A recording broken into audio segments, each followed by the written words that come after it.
Fueled by faith, some U.S. Muslims embark on Hajj against a backdrop of regional tensions. Add AP News as your preferred source to see more of our stories on Google. Add AP News on Google. Add AP News as your preferred source to see more of our stories on Google. Share Faisal Rashid and his wife jumped out of bed at 3 a.m. in a scramble to secure spots for this year's Hajj before packages sold out.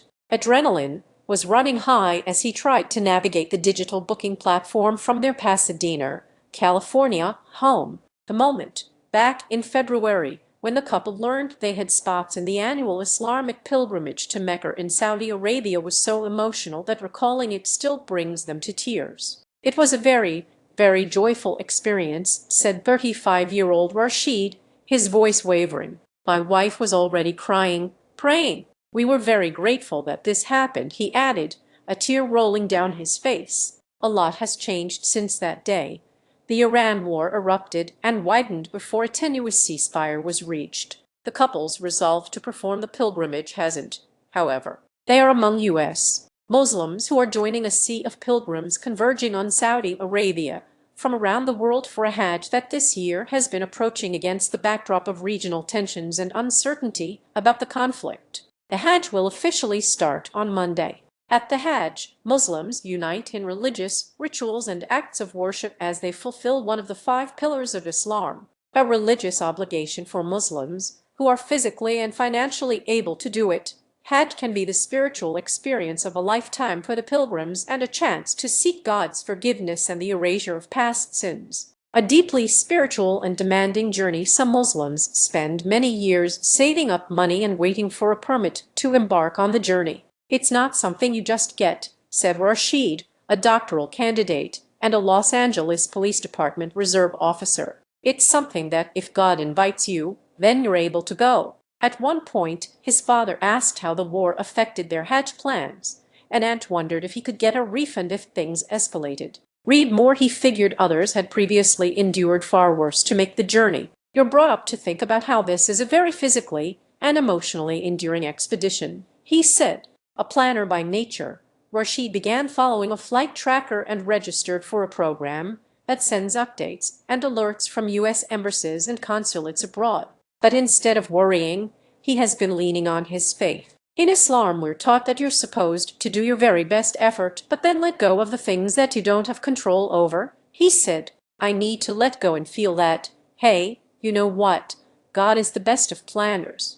Travel concerns heightened this year. On Friday, U.S. Secretary of State Marco Rubio said there was slight progress during talks with Iran over a potential peace deal. He spoke days after U.S. President Donald Trump said he was holding off on a military strike against Iran because serious negotiations were underway. Trump has been threatening for weeks that the ceasefire reached in April could end if Iran does not make a deal. Following the eruption of the Iran war, the U.S. Embassy in Riyadh in April advised Americans to reconsider participating in this year's Hajj, citing then the security situation and intermittent travel disruptions.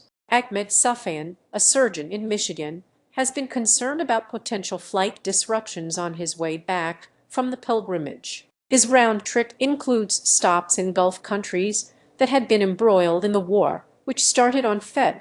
28 with joint U.S.-Israeli attacks on Iran and drew retaliatory strikes by Iran. "There is some uncertainty with the war," he said. "That does add a level of concern. Still," he said, "the faith is what drives us." If this were for vacation, he couldn't have justified it. "But Hajj is different," he said. "I feel really lucky that I had this opportunity," he said. "I personally know people who have attempted to go for many years, and it's not easy to secure a spot."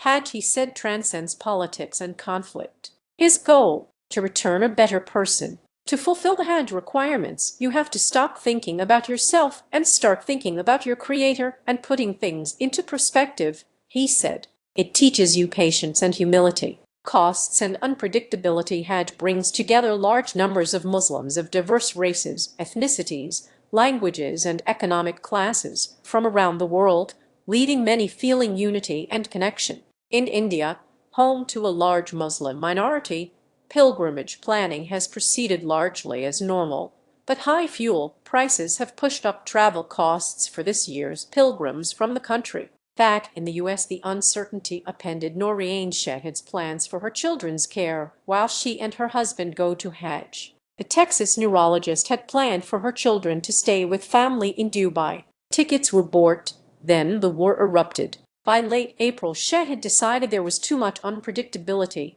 What if things flare up in the region? What if flight delays leave her kids stuck in Dubai? Her in-laws offered to stay with the children in the U.S. while she and her husband are away. She is not worried about her own safety on the journey. "If Allah has invited me, then Allah will take care of me," she said. "And if Allah has decided my end is there in this situation, then, I accept that." She has been overwhelmed by emotions. High among them is feeling fortunate. "It's considered as rebirth," she said. "You go there and you have an opportunity to become new when you come back and start over." In California, ahead of the Hajj, Rashid and his wife have prepared for the physically demanding pilgrimage by going to the gym and on walks. New shoes, he said, must be broken in. He has been spiritually preparing and getting guidance. The couple also collected prayer requests that others would like them to make during Hajj. "You want to go in spiritually with a clean slate,